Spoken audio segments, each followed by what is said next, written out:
In these times, I prefer to keep my presence a shadow. Ever heard of Maul? My lord, Maul lives. To those who have betrayed me, die well.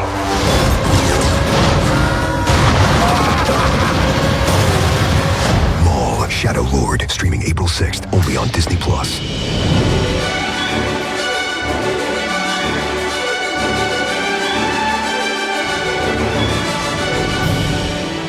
Hello there, and welcome to Sanctum Anchor, a podcast about heroes, princesses, scoundrels, hokey religions, ancient weapons, and all things Star Wars. I'm Adam Russell. And I am Mike Forrester. It is a Maulicious week. Ryan Key had a last-minute emergency sickness, had to pull out, and Nick is in the studio writing new Bayside music. Very exciting times for a lot of things. I think you said it best in our chat earlier. You said it is such a weird time to be so excited about so many things and absolutely demolished by the other things that are not that.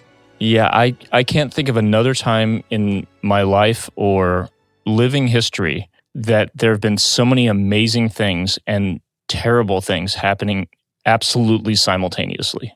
Like, not within just the span of a year, but like within the span of a week. Like, earth-changing things on both ends of the positive and negative spectrum. It's what a time to be alive. It truly is. And I think if you are somewhat aware of, the craziness of trying to distract yourself with entertainment like we do, which is a wonderful numbing cream that you put right on there, just rub it around a little bit. We are very excited to have Star Wars back on Disney Plus. I think the opening crawl with the flash of different animated characters, with the sound, almost gives me a chill. I turned it on at about 5 a.m. when I woke up to be like, I got to see this. I can't go on the internet. I'm back to the whole, let's not spoil this for myself by scrolling through people on the West Coast get it first, technically.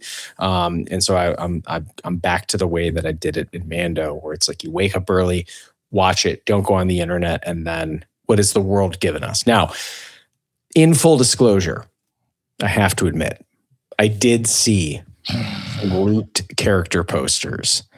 Why do you do this? Why do you go to these places? I was so curious, and I said, oh, wait a minute. That does look, because there's also this part of, like, as a graphic designer who wants to put stuff out there, you try to make it look as good as you can, and you try to make it be on the level of what you would expect. And so sometimes people do intentionally bait stuff out there. And part of what I like to do is actually be like, that's not real.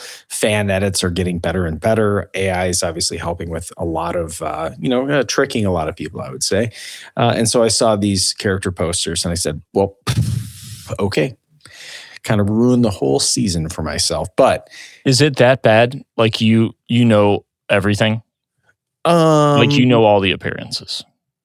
I would say unless they're really, really, really hiding something to a level that I'm guessing that the screeners who have seen up until, I think they've seen 1 through 8, and I believe they're holding 9 and 10 back. No one has seen 9 and 10. Okay. So that tells me, and that's possible, but there were 6 or 7 of these character posters, and I was like, yeah, I shouldn't have done that. So, well, maybe one day you'll learn your lesson. Until then, my curiosity will definitely kill the cat. Regardless, my question for you, Adam, is what's the feeling? As Will had said on our podcast about 2 weeks ago, he said he's the worst guy that I can't stop rooting for. And I think about that because in this episodes, I'm like, man, ain't that the truth? Dude, it is wild.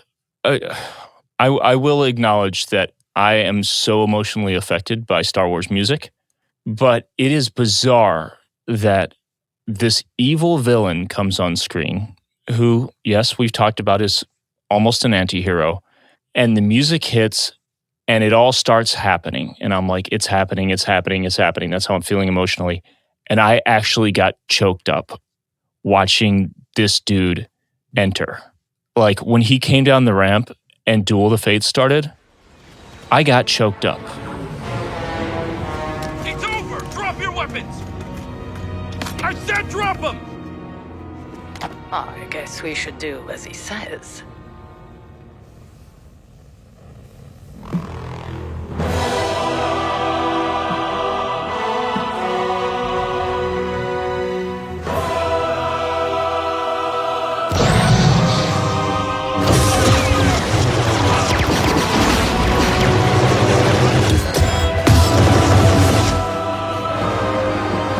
What the hell, man?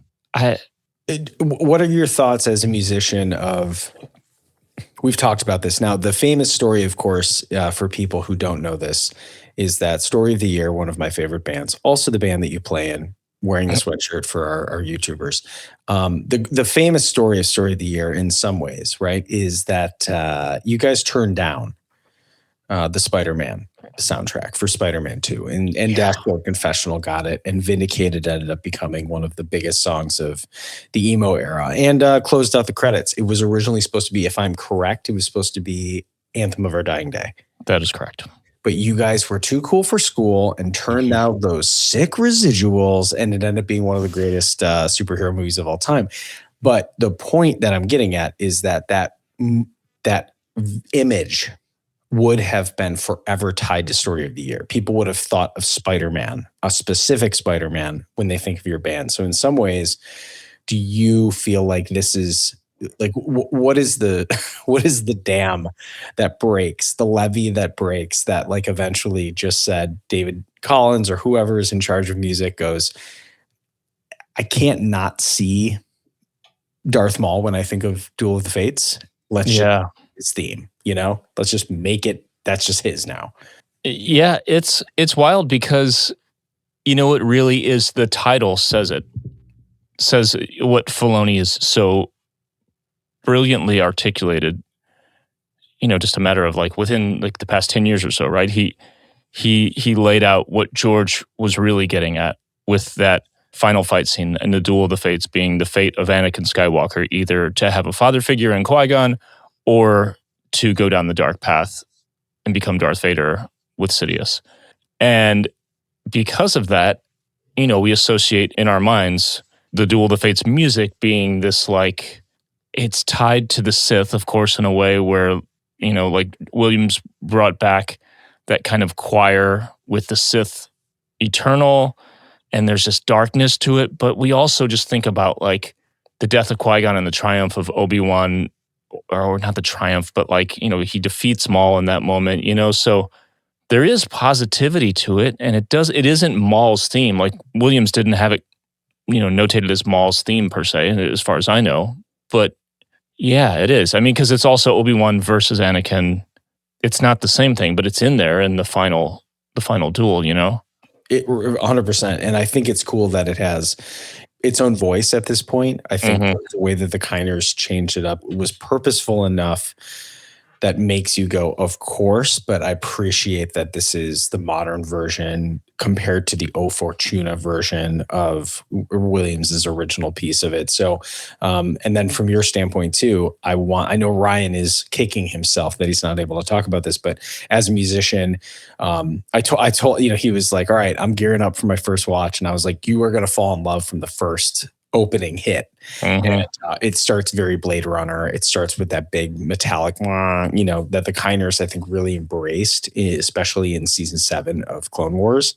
I think that there are noir themes. I mean, you hear the sad trumpet, all those things. So I'm curious your initial thoughts of the score, being that that's a big part of our podcast.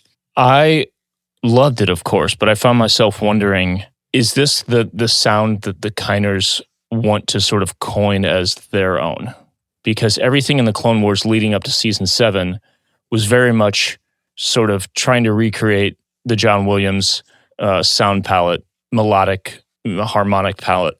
But then season 7 was a turn, and there was an opportunity to do something with Order 66, and they got to shift gears.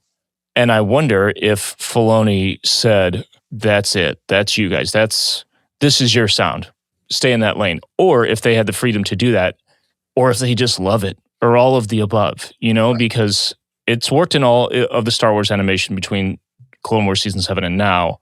And that's the thing with Star Wars. If something's working and you can evoke emotions and you can, whether it's using the same instrumentation in an orchestra, or in this case, a Sith synth, interesting. I think it's smart to paint with the same brushes musically, and I think they're enjoying it, is what I'll say. Do you think there's something about that we're telling more grounded human stories? I'm saying this in dumb terms that we could get into more, but like the focus of the animated shows has been more on the cuts and bruises compared to the fight on the front, right? Where like Star Wars has always been about big, these big battles and space battles and all those things that almost like demand orchestral, like operatic themes in that sense. They're so grand in scale, but we're focusing in a very granular level of Star Wars. I think that's where animated series has gone, has been more about the focus on long form storytelling versus 2 hours of something swashbuckling and epic, Right. Yeah. That plays, or are you, it's almost like, are they writing to the piece compared to writing to the theme? I would say yes, but also I think tonally, not tonally in terms of notes, but I think everything we've seen starting with Clone Wars Season 7 has had some kind of this like gritty underbelly of the urban galaxy kind of vibe to it. So even across many different types of worlds and things, we think about Camino, places like that, there is this like layers of urban grit, and thinking about the lower levels of Coruscant, or in this case, the planet Genix. It looks like Coruscant. It's got that vibe. So in the age of the Empire, there is like this darkness from the top, creating this like seedy darkness on the lower levels. And I think the music just paints with those colors. I like that. I think it's almost like there is only soundtracks that come after Ludwig Göransson and The Mandalorian, right? It's like, I think they leaned so hard into the theme of Western tropes that if you do a Western themed song versus, that's what I was saying, like the sad trumpet, the rainy, the man looking out the window, we gotta, 2 murders, babe, we gotta figure it out. And the trumpet, the lonely trumpet as it goes in the rain. I mean, you literally heard that in here. So if they're going for a crime noir, this is a Göransson style approach to writing for the piece, and so there's an interesting take on that. But we're what, 13 minutes into this conversation, we still haven't gotten over that the score is already awesome and worth talking about. So I mean, the rest of the show, well, let's get into it. Well, before that, let's try to spend less than 13 minutes on the visual style of this, and you being the resident graphic designer. Sure. I have a lot of strong feelings, but you go ahead and take this one. I mean, I think ideally for everybody, there is, the last 10 years, I would say, in approach to how we're doing animation that's not Pixarified, right? And you have Pixar, you have Disney that are doing these animations where it's almost like we have done cutesy. Clone Wars, if you watched it from the beginning to the end, had a massive jump in technology. And so, it got, I mean, Clone Wars Season 7 is still as beautiful, but I think it's still modernized in that terms. I think the painterly style where you have the very evident textures, you probably most notice it if you're watching it and going, what are we talking about? You notice the lightsabers have trails on them. You notice that the textures on, there's just a lot more depth to it. And I think movies like The Wild Robot, very specifically, Into the Spider-Verse was probably the big breakout for animation that Sony did, where it was very like, oh yeah, okay, cool. People are cool with moving away from trying to be hyper real and more embracing the artistic approach to what textures and painting can be. So I think this was the right move for them to do this. I think with the Teenage Mutant Ninja Turtles Mutant Mayhem did the same style where you can almost see these brush marks and there's a lot of movement.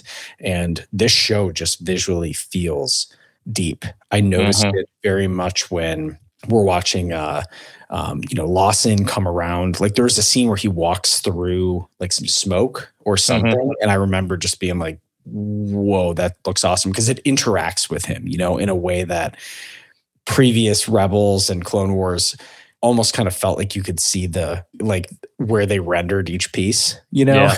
So I think it just blends very well in terms of how it's different from Clone Wars season 7. I think this was a move beyond, I would rope Bad Batch season 7 of Clone Wars into this very similar style, but this one kind of looks like it was like, let's gas it up a little bit. Let's try something a little different, but still give familiarity. Yeah, it's like they took the lightsaber stuff that they started doing in season 7, and I'm especially thinking of the Ahsoka versus Maul moment where you can see those tracers. But now in Physics Buddy Joe's putting the GIF in Discord here. It's like a moving comic book.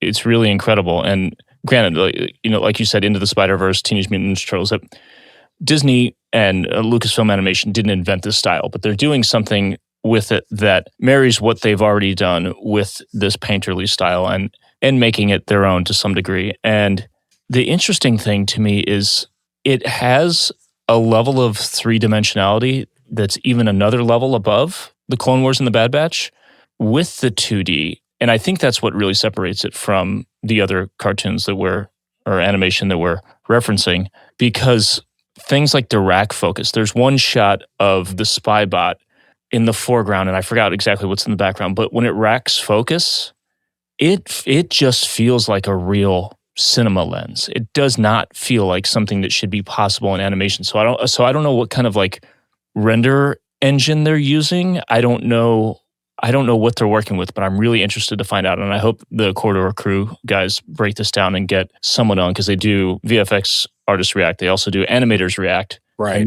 This I feel like is square in the middle, because at some point, I mean, it's all animation. The end of every Marvel movie, the big CGI smash fest, is animation.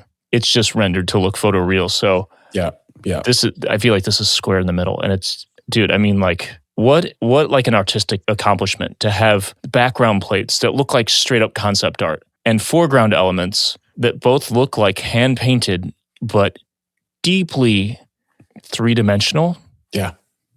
In a way that the lensing can work the way it works. And it was the cinematographer, I guess, on Clone Wars, and some of the behind the scenes stuff that we talked about when we covered all of the Clone Wars, talked about lighting, digital lighting, and the new tools. And this was like over 10 years ago. So it's, man, we're just at a really cool place with this, and I can't wait to see how far it goes. And I hope that they make a feature-length animation film that actually hits theaters like we've talked about. 100%. And I think most, and the crime noir thing is like, if I feel like most of the show has been at night. Yeah. And it's very dark. It's very grim. Even just the way that, the police station and everything looks gritty. It looks gross. It's very lived in. I think there's probably an idea of like, why do we go to certain planets? There's a part of me that goes, why wouldn't we just make it Dayu? How many neon, grimy, dirty cities do we need to, or planets do we need to have if this is the idea? And of course, a planet doesn't necessarily mean a city, because we have the difference between all that. But just that initial flyover of kind of the entrance to, I'm like, oh man, this looks amazing. And I think it's also, I think that, animation, a combination of marketing, they crushed. The marketing was out of the park for this one. They worked with a couple different video houses that did different edits. I started following some of them, and they were talking about their process, about how they were trying to make fan style edits, which are these, kind of AI chop ups, or it's just people just making them because they love it. And they have a less produced, but more raw approach to things. And so one of the most popular ones that I saw was like Maul in Phantom Menace, and he kicks the, saber out, and then it cut to Shadow Lord Maul. And I'm like, and they're doing all these hyper cuts and all that. I'm like, that's what people like. And people were hyped up, and it totally paid off, because they got to be feeling really good about this to announce before it even comes out. They're like, hey, we know you're going to like it. Here's season 2. Right. All right, let's. Hey, would you like to be the guy who does Stolen Plans on this? I can do it. You just got to hit the bumper. Hit the button. Let's get into Stolen Plans. What have you done with those plans? Stolen Plans, Maul Shadow Lord. Chapter 1, The Dark Revenge, debuted Monday, April 26, 2026 on Disney+. The Disney Plus description for Chapter 1 is, in the criminal underworld of Janix, Maul enacts a plan to consolidate his power. Directed by Stuart Lee, Saul Ruiz, and Nate Villanova. Written by Matt Minchovitz. Score by Kevin Kiner, Sean Kiner, and the Deanna Kiner, which, of course, the Kiners are, at this point for me, like, we cannot get enough of them. And I really feel like we need to, if we do one thing before the end of the year, it's get a Kiner on this show. So Yes. please hold us accountable for that. Our patrons, please do ping us every day until we get that. Runtime was 30 minutes. And then we're also going to be covering Chapter 2 because they're releasing them in blocks. So I will read through Chapter 2 as well, which is Chapter 2, Sinister Schemes, debuted Monday, April 26 as well. The D+ description on this one. Maul seeks to enlighten his new prisoners while Lawson pursues him. Oh boy. Directed by Saul Ruiz, written by Matt Minchovitz again, and of course scored by the Kiners, and the runtime was 24 minutes on this one. Let's go through the cast real quick because I think people are going to be surprised, as I was, to know who the cast was behind this. Of course, Maul being Sam Witwer, who's done many different voices across Star Wars. Legend. But most notably, Darth Maul. Devin Azara is Gideon Adlon. She also played Pak Rita in Young Jedi Adventures, which is kind of fun because like this is the newcomer energy that we need to do a big Star Wars project like this. And I've seen a couple of interviews of her, and she's like, I didn't know what I was going in to read, and I read a couple scripts, and then on the second or third callback, she was like, "Oh boy, Yeah. this is a Star Wars project." I know her from Blockers, actually. What's Blockers? It's about parents and their kids are going to a party. Oh, yeah. It's like John Cena or something John like Cena, that. yep. Yeah, okay, all right. I've seen it. Yeah, that's good. Yeah. Okay, so this Twi'lek, she's fierce. She's got her mentor. We'll get into that, but I mean, this is real. I mean, if I'm Gideon right now, I am stoked. That's awesome. Brander Lawson, who is this handsome devil right here. A lot of people would know him. Wagner Mora. Probably his most popular role is probably Pablo Escobar in the show Narcos on Netflix. If you watched Civil War, the movie, he was also one of the cinematographers. He was a filmer. He was one of the journalists. And I pinged his accent almost immediately. Like crazy how well that translated. And he is a very serious actor. And so the idea that they're getting this level of a big name attached to this project again for season 2 means they are feeling very confident to lock someone like this in. Let's get into his droid, his sidekick, Two Boots, who is Richard Ayoade. Where is he from? What is his most popular role? He was Zero in The Mandalorian. He's best known for the sitcom The It Crowd, 2006 to 2013. It was a British comedy. The Mighty Boosh. He directed a bunch of music videos. Arctic Monkeys, Vampire Weekend, the Yeah Yeah Yeahs. Pretty sick. Okay, so this is once again Star Wars dipping into their indie roots and finding someone who's very connected within the scene. First, it was him, then it was Skeleton Crew, then it's back to him. The Bad Guys. Oh, is that a voice acting? Animated? Yeah. Okay, DreamWorks. So that's pretty cool. So Two Boots, he has a K2SO vibe to me.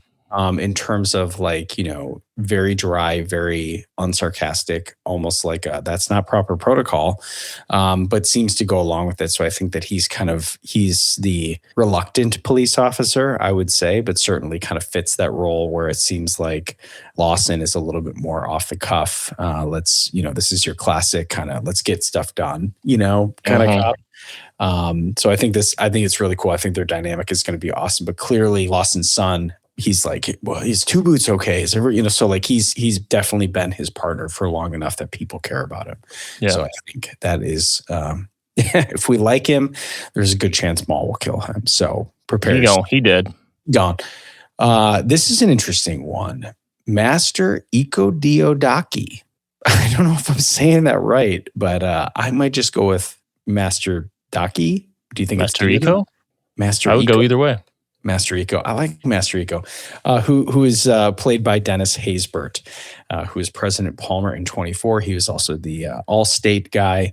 However, he's been in a ton of movies. He's a huge actor, and his voice is very soothing. So I think this fits very well with Master Eco. I did read an interesting article that when they offered him the role, apparently he came in, he was like, could I meet with you guys? And, I think whoever our showrunner is for this one was like, he might just be meeting us in person to say, hey, this is a really cool thing, but I'm going to turn you down because this is a little beneath me. Right. Apparently he is like, oh my gosh, Bad Batch, Clone Wars, Rebels. What? I've seen it. Like, he's a fan. And Whoa. he said, I think his quote was, "It is my destiny to be a Jedi Master." Sick. And I was like, this is amazing. So that's awesome. So I think, and he has a very interesting look, I guess. Our Julia, happy birthday, Julia, by the way. One of our patrons was at the premiere, the fan showing last week. And apparently they said, Dave really loves dinosaurs. And so the animators said, let's give Dave a dinosaur. And Master Eco right here. So this is a new species? Apparently this is a new species that, what do you think? Yeah, I can't think of, I couldn't, it's a familiar looking face, but I mean, it's not. It's not a Rick Baker. Yeah, not a Trandoshan. It's not, yeah, he's got teeth like, I don't know. Yeah. I don't know. I don't know. I think it's a new species, and he's got a beard and everything. Like it's definitely someone in our Discord said Master Splinter vibes, and I'm like, especially with the staff, I was like, yeah, I like it. So that's pretty cool. He's a big actor. I think that's great. This one you and I both laughed about. Ludo Vario, of course. Chris Diamantopoulos. Is that how I say it? How do I say this? Diamantopoulos? Diamantopoulos. That's great. Jason's gonna have a fun time with this edit. But he is actually a really prolific voice actor. Also does the voice of Mickey Mouse. What? Yes. What? Yes, he is one of the voices of Mickey Mouse. And I think how they have it broken down is like there's a singing Mickey and a performance Mickey, and then there's like a talking Mickey. And I think he's one of those Mickeys. What? Right. So, of course, Adam and I and other people who are friends or fans of Mike Judge know him as the Trace Comas guy. He is the in Silicon Valley. He is the investor of Pied Piper and is a comically awesome character in this. Incredibly funny. Like the worst piece of shit, but every time he's on screen, you're like, yes. Russ Hanneman. Russ Hanneman absolutely nails it. So it's really fun to get Chris in here, and we'll go into the details of who Ludi is. But I love that he's, the way that they revealed that the actual figures are much smaller, almost like a General Grievous kind of a thing. It's really great. So let's go into Riley Lawson, who's played by Charlie Bushnell. Charlie was Luke in Percy Jackson in the Olympians, which is it's been a movie, but it's also a Disney Plus show. And this one hit, for me, because I'm, you're sitting here going, oh man, we got, parents are split up. Even the frustrations of humanity can't escape Star Wars in this way. So when he's like, hey, mom said this, and then he's holding the cross stick, which is also another thing for the Den of Antiquities. When he seems to be holding his little cross stick, I'm like, a vibe with that guy. I get it. So Riley's he's going to have an interesting story, I can tell. But of course, returning Vanessa Marshall. So many different voices. She's Hera Syndulla, most probably popularly as Hera in Rebels and Bad Batch. And she plays a returning character of Rook Kast, which is part of the Mandalorians that helped essentially siege and basically lead to the downfall of the planet of Mandalore. So that's deep. But of course, Vanessa crushes it. She's got kind of an accent in this one. It's actually amazing how almost unrecognizable her voice is compared to the young French accent of the Bad Batch Hera, compared to the very heroic Hera by the time we meet her in Rebels. So Vanessa is amazing. She's a very sweet person, helped out with the Ornament Project last year. She's awesome. And then, of course, hey, new droid, new us, Spybot. Look at this guy. Sick. Got a little skull face, and this is played by David W. Collins. when I first saw this Spybot, of course, I haven't been down in the depths of the internet spoiling my entire Star Wars experience like you have. Sure. Yeah, But yeah. the shape of his head, I thought before we knew this was Maul's droid, I thought, is Embo already spying on what's going on with Maul, like right off the top? But no, this is Maul's droid. Yeah, 100%. Kind of almost reminds me of Viden Versio's droid that goes Mm-hmm. on his shoulder. So I think you're seeing a lot more of these little compact. This episode, particularly the first one, really like establishes a bunch of different types of droids, which I think is cool. For a long time there was a very formed language of droids because they were practical in the original trilogy. So it's really fun to see more variations of different kinds of droids. David W. Collins, of course, various voice roles across Star Wars, but also the re-recording mixer, supervising sound editor, and sound designer on this very show. So he is getting his approach. He's getting his voice in there, right? He almost has like a Chopper-like quality, that Dave Filoni voice, but this is completely different. He's almost like snappier and more sarcastic, Mm-hmm. and seems to be almost like more impressed with himself, which I think is funny. And then we have Icarus, which is the not Maul, very Maul-looking guy, who somehow is able to use a Gatling gun climbing up a ladder. It doesn't make sense to me, but I don't put the Zabraks on any level of being weaklings at all. Icarus is played by Steve Blum, who, of course, if you know Zeb Aurelius, Gary Zeb Aurelius, Steve Blum is the guy. So that's really cool to bring him back. You can tell that Filoni and the animated teams are like, let's go to who crushes it and who works. And these people seem to keep coming back. And so there's a reason for that. I mean, they're doing it with the cast. They're doing it with the whole production team. It's, the animation team is pretty locked at this point. All these names in the credits we know from the past several years of animation. So they got their team, they've got their cast, and their pool of cast, and they're just killing it. Like, this show's unreal, dude. Why change it? I know it was fun because I think I was the first one to watch it, and then just getting everyone else's on the, between your reaction, Ryan's reaction, it was just like, everyone is wigging out about how good the show is, sitting very, very, very high on Rotten Tomatoes still. And I think from a lot of people, we'll get into the chapters specifically, but I think for a lot of people watching it, they're like, it's a great character. It's got the darkness that people seem to want right now, even though we are living in it. It's fine. It's okay to be happy. But I think for people who are like this, the whole hidden Jedi thing, the whole underworld, we have the Pikes are back in it, spice running, blah, blah, blah. I think for some people, they're like, sure, if you're a deep Star Wars fan, there's nothing totally groundbreaking about the introduction yet, but it still makes it all interesting in my mind because we're getting more fleshed out backstories that I have an interesting thought on as we get later into the episode. Let's get into a little bit of an overview. This, like you said, we're establishing the world. Not too much groundbreaking stuff has happened story-wise, but it was all just epic to watch.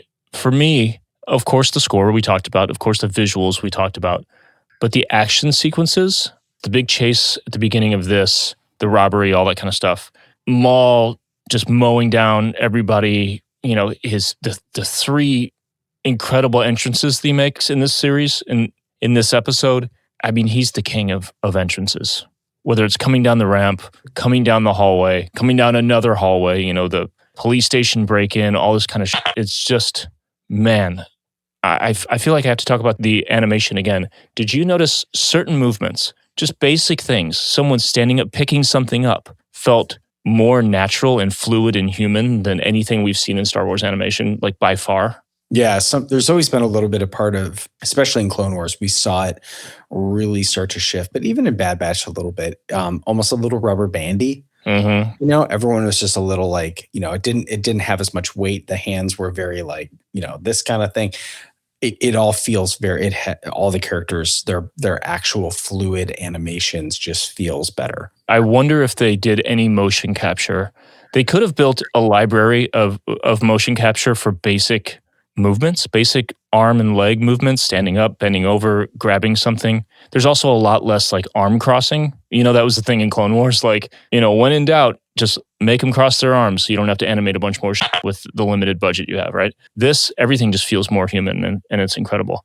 All that said, let's talk about what's going on here. 18 BBY is where this is taking place. So a year after Order 66, formation of the Empire, Maul and the Shadow Collective, Mandalorian loyalists with Rook cast, like Mike said earlier, Planet Janix, this sort of like local jurisdiction, let's not get the Empire involved quite yet vibe is feeling very Ferrix.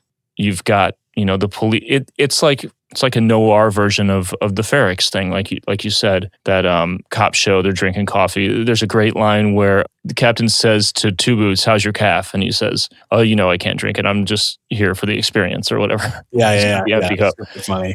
So they're playing with the tropes and having fun with it. So correct me if I'm wrong. Maul is laying out this whole series of things, this whole plot to kind of spark conflict between the crime lords, lure them together because ultimately he wants revenge. And it's all like a long con, like a ploy that he's laying out. He's on the chessboard right now. Am I right? Yeah, that seems to be the piece. I mean, he definitely has people that he's knocking off strategically, but he's smart enough. And it seems like Rook is kind of acting as almost like his general, kind of saying, because she tells him, she's like, I know that you're a boss. Like, I know that I'm not worried about you, but like, you probably shouldn't go and fight the entire police department. Right. And so she is kind of offering that tactical. And of course, Maul has respect for them. He says Mandalorians are better than anybody at, weapon wounds or any kind of, battle wounds or anything like that. So there is that mutual, you can definitely tell that there is a mutual appreciation for each other. But that and the fact that, he steals the credits and then pins it on someone else and then, kind of says like, tell them what happened and do this, blah, blah, blah. He's playing the board 100%. Yeah. So in the process of this first thing, Maul kills 2 cops. That's where Captain Lawson gets involved. The TDF, the Tactical Defense Force. I was seeing the Arabesh on their chest plates, didn't know what it was, went to Google it, and right as the Google results came up, I looked at the notes and I said, "Oh, thanks, Jason. I should have just read that first." So that's where the cops come in. Devon Azara and Master Iko Diodaki, they are, she's a Padawan. She's younger. She's supposed to, he says she's just a kid. Lawson does. She didn't look like a kid to me. There's something interesting about the choice they made with even her face shape. Like Ahsoka has kind of these sharp features, like the stylized chin and stuff, but she looks little. Devon doesn't look like a little kid to me. So I wonder how old she's actually supposed to be. When he says she's just a kid, that she could be 17, 18. Anyway, obviously Master Iko's much older. He's got the silver beard and everything, but they're out there on the streets. And who does he remind you of? When he was saying the thing about we're not going to steal, we have to rely on the kindness of other people right before he gets the Ichuta from a citizen on the street. What am I thinking of? There's another like master apprentice parent child dynamic like that in animation. I'd have to look back on it. I'm sure the patrons what are the patrons saying? Because I'd be interested to know if they picked up on that. It's kind of like we see the good in people. Mm-hmm. We have to believe that people are good. We've seen this before, right? This is kind of it almost like, I literally just watched Aladdin with my kids. So, there's a part of like give the bread, Aladdin steals the bread and then he looks down, he sees the kid look up at him, and then he's crying and he kind of gives him the bread. He's like, all right, go ahead, kid. Yeah. So like we've seen this before for sure on this kind of, Jedi seeking the good in people and the harsh reality that they Ichuta might not be. Yeah. The still trying despite the world crumbling vibe is really landing right now for me. So they're out there on the street and they're hungry. He says, we're not stealing. She ends up stealing anyway. Devon does. She bumps into somebody, drops these fruit. Why are they just always selling fruit on the streets in Star Wars? Like, they're way better about their fruits and vegetables than we are. They don't have bags of Doritos or anything. So the police droid shows up, she gets arrested and goes in. And I thought it was really interesting that Master Iko was like, no, just go and just don't make a big fuss. It'll be easier. It'll be over soon.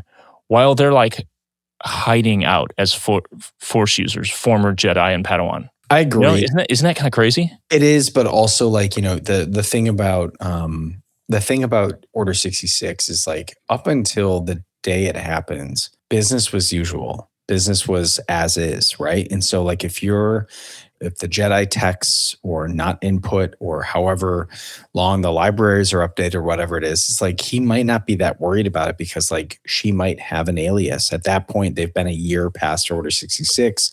They might have worked with the path to figure out a different name or something. So I did think that was weird considering like you don't want to get caught, but also it seems like Eco knows that Imperial presence isn't there.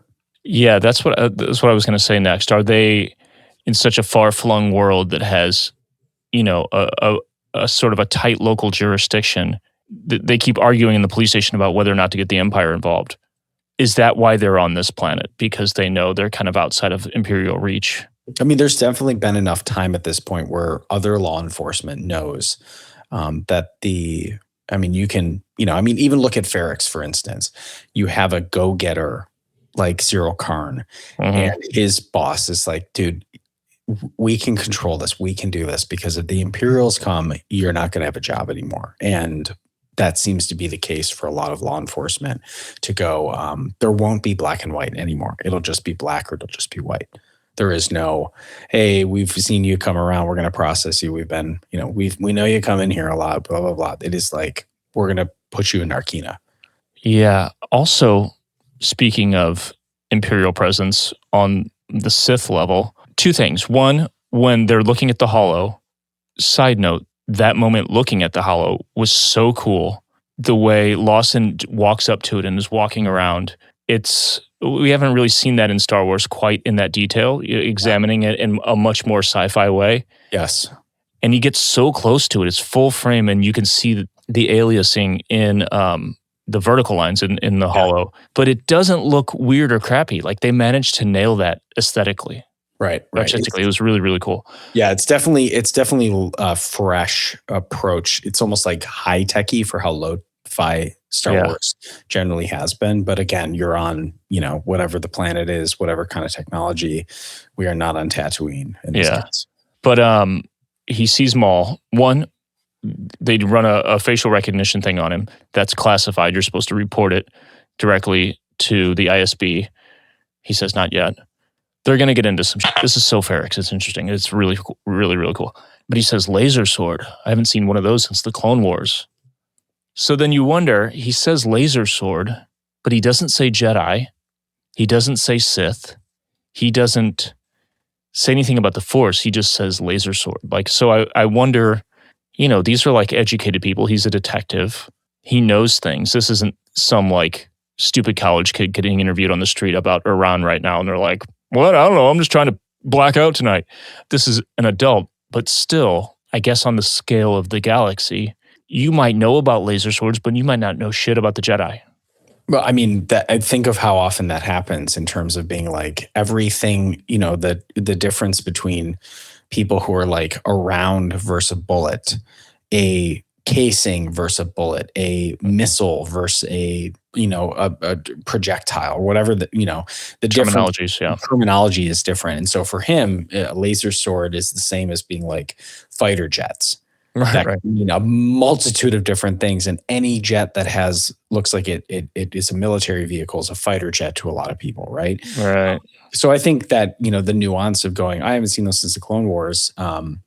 You're like, hey, it makes sense. I haven't seen a fighter jet since whatever, and it's like, well, was it an F-35? Was it an F-18? Was it an F-35? Right? It's like, okay, all right, we're going to get into it from here. Yeah, good point. Anyway, Devin won't cooperate in the police station. She's just not talking at all, despite Lawson playing good cop. And I don't think he's playing good cop. I think he's being cool. Like, hey, kid, come on, give me something. I don't want to like throw you in a cell. This would suck. So Maul shows up later because he's looking for her. I don't know did you get the vibe that he's looking for her specifically, or he senses a Jedi and a Padawan, someone he could potentially turn into an apprentice generally? Yeah, that's what I got. I think like he senses it, he gets it. A point to Lawson. I mean, I think they made that moment of him and his kid there for a reason. It kind of shows like, Lawson is pretty burned out. He's tired. He's a guy who like sees the gray in things of knowing like times are hard for people. He seems to be a workaholic in some sense. And that maybe that's what drove his wife away, whatever these things are. And his, he's like, hey, can we look at this together? And then he's like, oh no, I'm about to take time off. Almost like promises his kid this. And then Two Boots calls and he's like, oh, we have something. He's like, I'll be there in an hour, and you're just like, oh man, like, so I think that says a lot of who Lawson is in a very simple way of being like, this is a guy who is not as black and white as the Empire. He seems to be a guy who is burned out in his job, but like authentically likes his job, I wonder if they're writing this character vaguely based on Pacino in Heat. Oh, that's a good call. And is Maul De Niro to some degree? Are they going to come face to face? Are they going to have a moment like that? I mean, this is your second Heat reference on a podcast in the last month. So I think, it's on your mind. I like it. But it fits for, crime and this kind of noir vibe that they're going for of don't trust anybody who knows what's happening. It's, again, Sam Witwer's quote. It's bad people against worse people. That's what this show is about. So you're sitting here being like, man, I kind of hate everybody in the show already. And that's what makes it awesome. So the episode ends with Maul, like we said earlier, breaking in the police station, classic hallway scene. And then he opens the cell door, sees Devon there, and she recognizes him immediately and says, Maul. Bam, credits, right? The next episode, the opening, did it catch you off guard a little bit? They went from recognizing him as Maul at the door to they're climbing up like an escape ladder. Yeah, it was just straight up throwing you right in there. And I was sitting here being like, this is hilarious. They have the high ground. Yeah. And Maul is still like, trudge on, we're going through it. And Icarus is just blasting them with this Gatling gun thing that he's got with one arm. And the whole thing just like almost kind of seemed like it was like a comedic opening of being like, look how ridiculous this whole thing is. Yeah. But yeah, I mean, and then of course, he does the backflip down into the second level and they seem to escape through the back and everything about it was, I mean, yeah, hell of a way to start the second episode. But I could see how if you waited a whole week and it started chapter 2, I'd be like, whoa, did I miss something? Exactly. Yeah. Strange. I wonder if they cut something just for time because they just go straight to it. It's a shorter episode, so it is interesting. Yeah, you would think they'd start right there at the door, like you're coming with me. And I don't know, even a 10-second scene right there at the door, and then it cuts to the hallway because she bolts so quickly. She's trying to escape immediately. It was kind of weird. Yeah, I agree. But anyway, she doesn't escape. They get back to Maul's hideout. There's a little bit of an exchange. He's really trying to appeal to her in a very Ezra Bridger type of way. Right. But this happens long before Ezra Bridger, so he's polishing his skills for, turning would-be Jedi. Yeah. Or impressionable Padawans. He's asking what her name is, I think, and she says, I'm a prisoner. Yeah. Right? And he's like, well, if that's what you think, then of course, and he puts her in a cell, right? Then we go back to Captain Lawson, and he's got a contact. He needs information on Maul, because they were looking at that holo, trying to figure it out. So he goes to this contact, Rena Sewell. We didn't actually get her name. We didn't talk about her in Stolen Plans. I recognize that voice. I don't know who it was. Yeah. It's one of those things, like she's in a nightclub. It's, usual kind of tropey vibe, but she's like, Maul, yeah, that's going to cost you. And then goes on to talk about the Shadow Collective, all this kind of stuff. Rena Sewell's Pamela Adlon. Okay. Who, if you saw a picture of her, you'd be like, whoa, she was, did you watch Californication? No. Oh, okay. I think she was also the voice of Bobby Hill from King of Hill. Oh. Yeah. But if you saw a picture of her, you know exactly who it was. So from here, so you've got after he meets with her, then you've got he's followed by Daki, which is important. But we forgot to mention the Vario thing. So Vario kills Demas, the other crime dude he was sitting down having cheersing with. Yeah.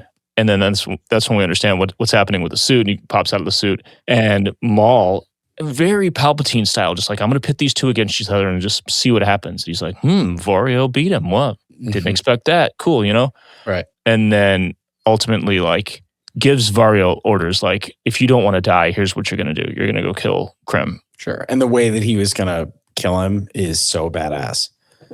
Go on. He floats a giant, essentially a giant ATM, a stack of credits over him that you can see are like parts are sliding out and hitting on the ground with this like thunderous bang. And he's, as a little dude, knows that he's going to get crushed. And then Maul just drops it right next to him. And he's like, oh my God. Yeah. So I'm like, dude, that's sick. Getting killed by your own money. You got to love it. That's sick. All right. So we're back. Vario. Yeah. Vario gives him information that the Shadow Collective can hijack a Pike transport. So he basically says, this is, he goes, I know that the Pikes have been running spice. I need, give me the information or else I'm going to kill you. And so he goes, I'm good for it. I'll help you. Just let me live. Right. And so he ends up basically saying, like, if you guys want to intercept a Pike transport, here's when they're going to do it. And comes down and basically knocks basically hijacks brings the ship down to the planet, to the surface. Rook and Maul come out just looking badass out of the smoke. I mean, everything about it is awesome. They massacre the crew, they steal the cargo, and then Maul returns to Azara, encourages her to basically give up the Jedi way. Like, I just think like you or whatever it was, and basically kind of let her force herself, basically kind of says, are you a prisoner? That is your mindset. What if you're not? And she essentially force pushes herself. Yeah, he leaves her in the cell, but plants that seed in her mind, like, you're only a prisoner if you want to be. Correct. Gives her the opportunity to escape, knowing that he's planted the seed of potential. Yeah. As well. So the episode ends right there, her having escaped. She's standing outside this cell. It looks like it was a big container, like a liquid tank of some kind, right? Yeah. And she pushes it out of the way and she's just standing there like, now what do I do? Right. And it cuts to credits. So I'm wondering if she's actually going to leave, or if, like, is he going to let her leave assuming that she's going to come back, or is she's not going to leave and she's going to come straight to him after having escaped? You know what I mean? Knowing how many episodes are left, I think that there's got to be something. Like, I think she has to go back, and I think that there has to be, Iko has to be like, he's bad. He, do you know what he did? Blah, blah, blah. But I think like there's something where like he's going to keep talking to her or find her or whatever, basically say like, I'm going to win. I just can't see Iko just, going off on his own thing and then, not having any interaction until he inevitably turns bad.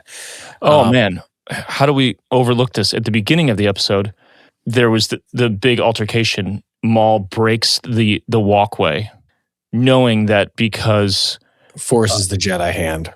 Yeah, Iko he knows that he's going to, it's kind of like it's just like in the Acolyte, playing on the manipulating the goodness of the Jedi, that they're not going to let innocent people die just to capture the villain. They're going to let the villain escape to save those people.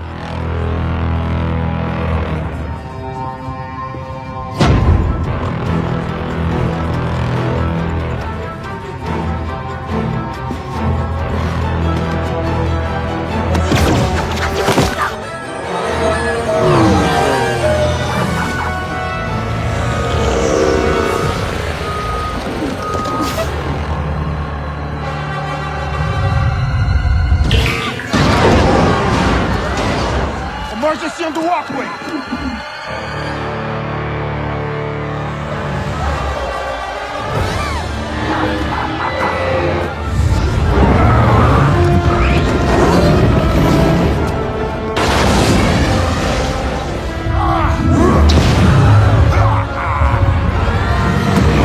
And Captain Lawson's watching all this, and he turns and he sees Master Iko like straining with his arms up in the air, and he goes, Hey buddy, you alright? Like, doesn't know what it looks like when someone's using the Force, doesn't understand, because it's just a guy with his hands in the air going, right, an old guy, like, 100%. Again, a brilliant move on Maul's part. But the part that I also think is interesting, so Marg Krim is the big Pike boss now that with Maul's out running the Shadow Collective. The part that I wanted to connect was, is there a possibility that we see Boba Fett in this show because the Pikes are running the spice. That is a huge contest for Boba once the time he comes out and then realizes that they kill the Tuskens. He doesn't like the Pikes at this point. And actually, when the train heist, all of that makes me think that like the reason that Boba knows so much about spice is actually because either he's working with the Pikes or he's done this before. He knows what they do. He knows how they operate. Makes me think that maybe that is the connection of how we get Boba Fett back in this show. I mean, Filoni can't resist a tie-in. 100%.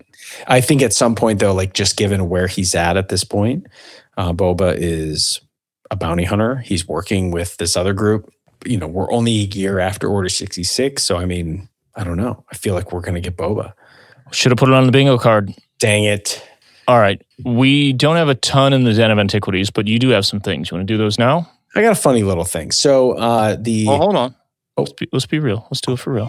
For over 1,000 generations. It is the dark saber. Torgon, Togosh. It's a Kalikori. A Sith wayfinder. Dark science. Cloning. Secrets only the Sith knew. The Den of Antiquities. As we need to rewatch, part of more of this is, us going back through and watching it multiple times and picking up things that are really fun. As we, it's been a busy time for everybody, so we haven't been able to do our multiple rewatches. We're sorry, patrons. I know you guys are really into this. And we are too. One of the fun things that I noticed right away, of course, I made a meme about it to say, if you need a new Star Wars species, just go back to the pod racers, baby. And of course, as we as we have Ludi is Rats Tyrell, one of the pod racers. The small little guys that he was one of the guys who had the goggles on that kind of blows up right away. He was a Lenian pod racer pilot who flew the big pod racer, if I remember that correctly. Or maybe he didn't blow up. Maybe there was. Doesn't he crash? He crashes. Yes.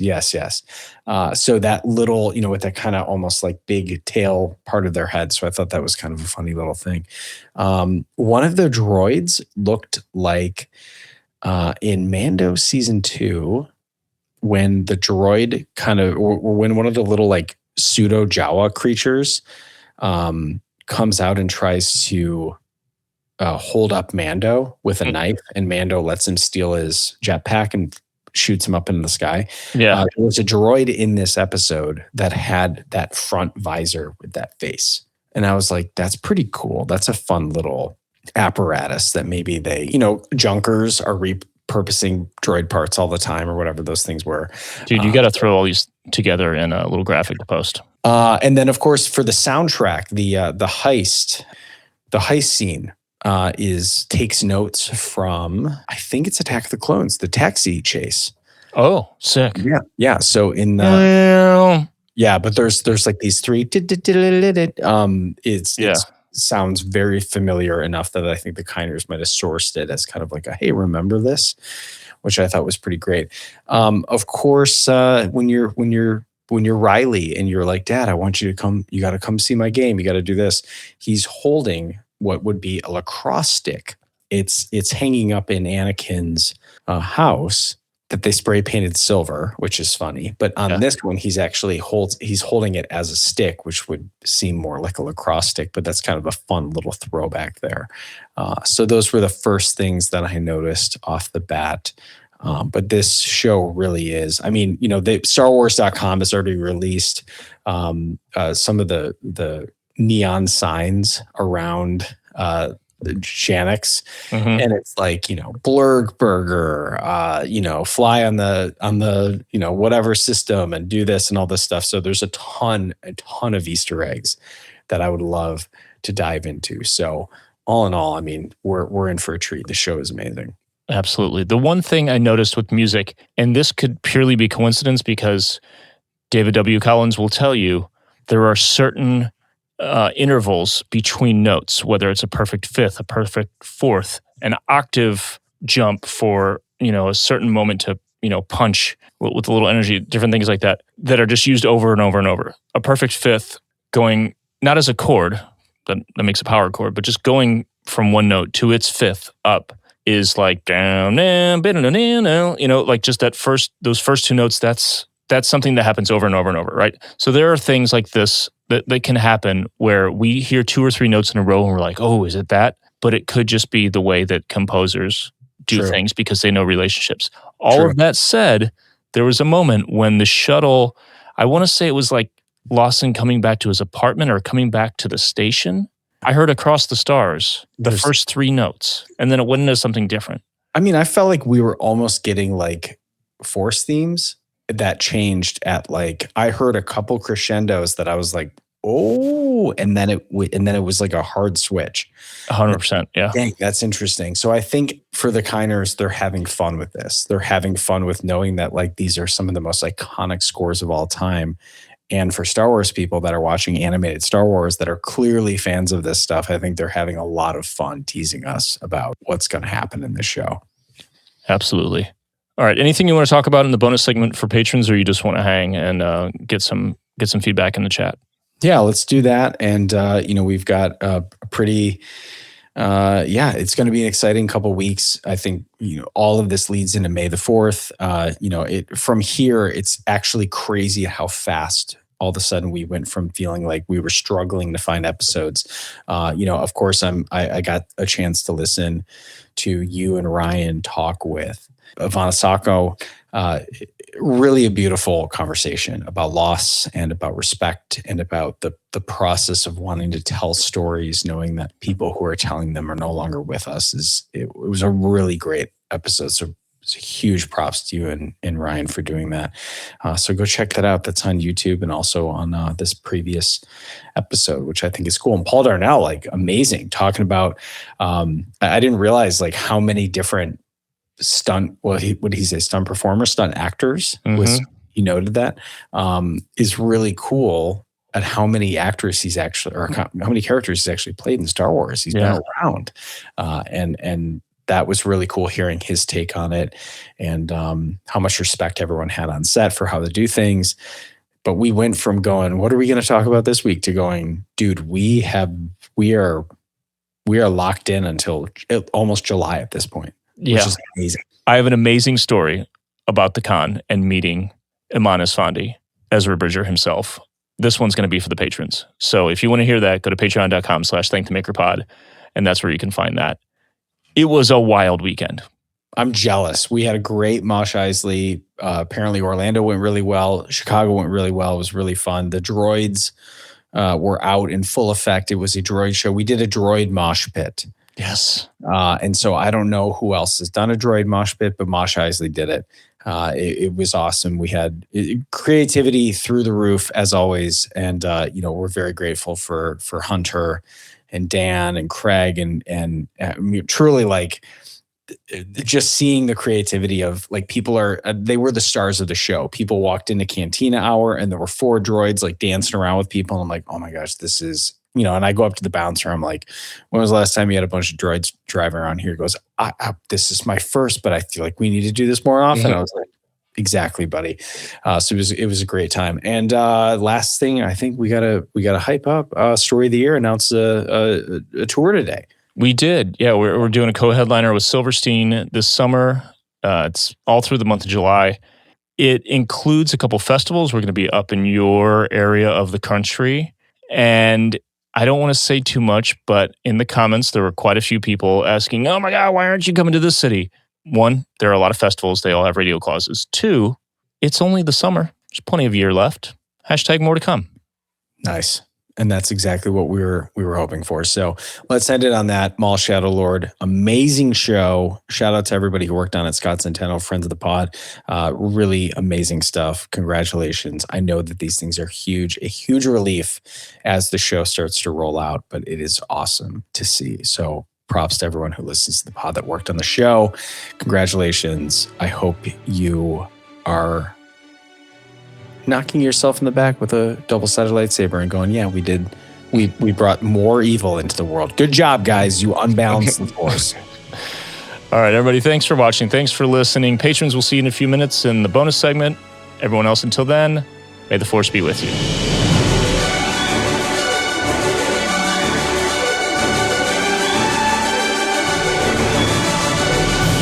Thank the Maker is produced by Adam Russell and Jason Chiodo, and edited by Jason Chiodo.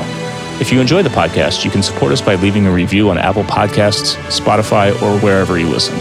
Or you can support us directly at patreon.com/thankthemakerpod, where you can get access to our Discord server, exclusive content, exclusive merch, and more. Our patrons literally make Thank the Maker possible.